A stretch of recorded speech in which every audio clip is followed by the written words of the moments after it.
As the young wife of Prime Minister Pierre Trudeau, Margaret Trudeau captivated the country. Good for you, Pierre! She brought glamour to 24 Sussex Drive. They soon had 3 sons, Justin, Alexandre, and Michel. But behind the scenes, Margaret felt isolated and alone. The marriage was crumbling. The media pounced as she made international headlines dancing at New York's notorious Studio 54 or partying in Toronto with the Rolling Stones. So a lady goes to a rock concert. I don't think she can be faulted for disappointing the Canadian people. Eventually, they divorced. Years later, they came together in public grief when their youngest son, Michel, died in an avalanche in BC. Justin was at her side again a few years later when it was time to bid farewell to Pierre Trudeau. About a decade ago, Margaret revealed she'd been diagnosed as bipolar and became a very public advocate for mental health. There's hope, there's future, there's joy. And when Justin Trudeau won last Monday's election, she was back in the political spotlight, creating yet another iconic moment, this time between mother and son. Hi, Wendy. Hi, so lovely to see you. Nice to see you. Yeah. I'm still celebrating, so you've got to get a surfeit of joy from me. I sat down with Margaret Trudeau earlier in Toronto. So lovely to have this chat with you. Oh, I've been looking forward to it. Really? Yeah. It's because I really am not going to be the source for all of you of all the gossip out of Justin and Sophie's life. I already made one mistake by announcing a little too early about them not moving into 24 Sussex, but I thought it was known. It's been known for years. Did you get in trouble? No. Like, who's going to get me into trouble? So you thought that was on the record? I'm not part of the team. Nobody's sure watching me. The photo of you, there's so many beautiful, memorable photos of you and your family, but the photo of the night of his victory, where you're touching each other's faces, I mean, you look so happy, but there's concern too. He's my boy, and he's taking on the biggest job. It was a mixture of extraordinary. We'd already celebrated the fact that he had this huge majority. We were waiting a long time before he came out to make his speech, so it had all sunk in. But I think it's a moment of realizing, that he has it now. It's on his shoulders. It's for him. And the one thing I want to say is that I hope Canadians understand not only the extraordinary gratitude that you've trusted Justin and his team, but he needs your participation. This is going to be a constructive government, a proactive government, as he promised in his campaign, and that means that we don't just sit back and forget about our democratic fight that we have ahead of us to get the country the way we need it to be. During the campaign, it was kind of negative. Like, how was that hard on you? Of course, Wendy. I've been through it. I had 5 children. I've been through watching children being bullied, watching adults being bullied, watching people being victimized, watching people trying to make themselves grander by pushing down anyone standing next to them. It's bullying as far as I can see. So I don't like that tactic, and certainly my husband Pierre never we didn't do that kind of tactic then. It wouldn't be heard of. They were gentlemen then. They were mannered. And this is not mannered. This is not good character. This is slick, cheesy politics that Canadians, I don't think, bought.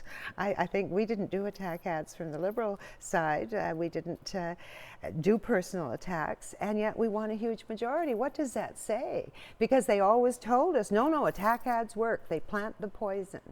And for a long time, everybody didn't think Justin was ready. Yay. I'm glad that they didn't think he was ready, because he had a real chance to prove to people through the 3 debates, through meeting them, through all that he did through the campaign, to show them how ready he was. So what they tried to be so negative, we were able to turn into a positive. But I think that when you're belittling somebody because of their race, their hair, their clothes, anything that's personal is unforgivable in politics. We should only be criticized criticizing our other politicians and parliamentarians for their thoughts, for what they want to put into action, for their policies.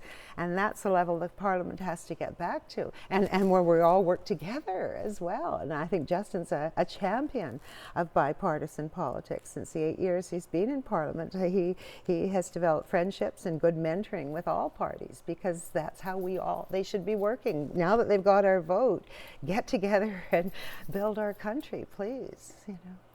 During that period when so many people were arguing that Justin's just not ready, a lot of journalists wrote that he's more Margaret's son than Pierre's son.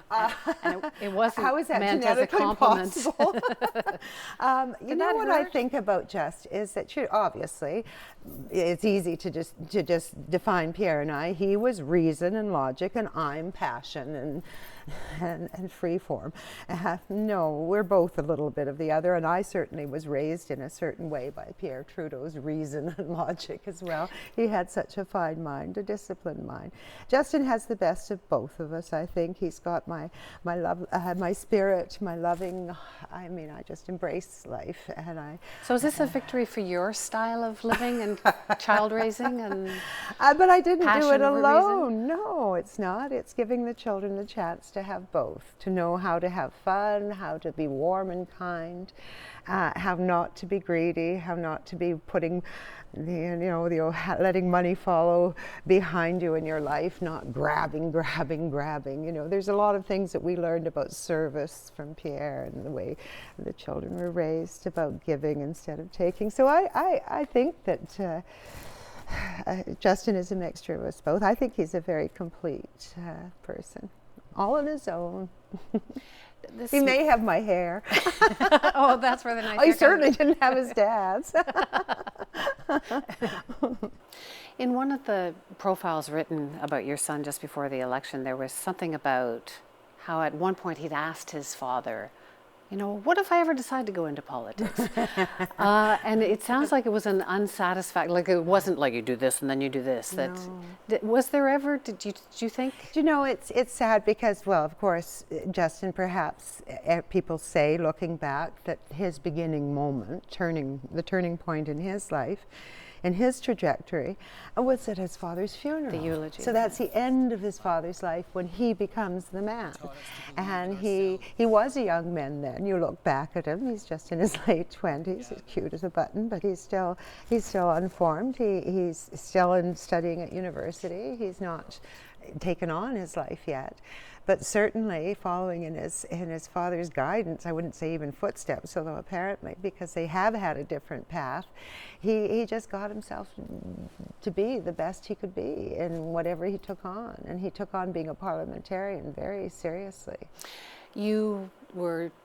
You've revealed how you were diagnosed with bipolar and so on, and now you speak publicly about this. Yes. There used to be such a taboo. Well, that's why I had to get out there, because nobody would talk about it. Even in my family, it was like I just didn't understand it, because it wasn't fair. It just wasn't just, because we were as sick as anybody with a physical illness, and yet we had no comfort or sympathy from others. We had pushed away and left on the outside and not given the support. What you need when you have a mental illness, instead of being pushed away and ridiculed and hidden up in the attic, is you need to be pulled close and to be brought back into your life, out of the mental illness. Get your brain health sorted with the wonderful pharmaceuticals, and the neuroscience of the brain is extraordinary now. The new stuff is amazing. We didn't know. And now you can get back your life. You really can. It's a process and it's hard work, but you can do it. Before you knew what your medical issues were, you used to self-medicate. Oh yes, all my life, and I don't even know, at 24 Sussex. I don't know. You try and alter your state yourself. So of course, if you're someone who has no interest in life because of the chemical imbalance that causes depression, you can't. You have no firing in your brain. You have no spark. You have no interest. You will reach for something at hand. to change your mood if you can. Usually it's alcohol, or my generation, we love that wacky tobacco. Well, that's what I've got to ask, don't. right? It's the Because there's this opposite. new plan to legalize pot. You used to It's the smoke a opposite. lot of pot. You said it was part of... It is something that did help my brain to get out of such deep depression.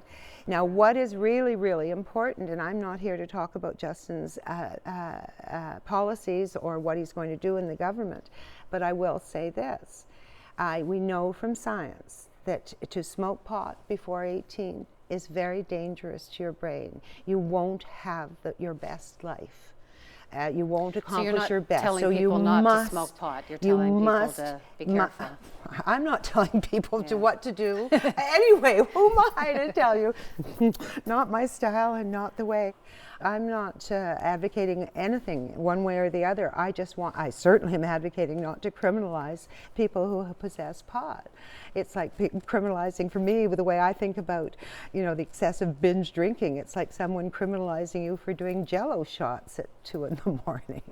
You've seen me. I've seen you. So I don't know. It's about healthy choice as adults. It's not about making pot available to children. In fact, it should turn it around so that there is really second sober thought about that. It's not benign, pot for children. It is not. It can be very harmful. It's been lovely to Thank you, Wendy. to talk to you. Thank you. A pleasure.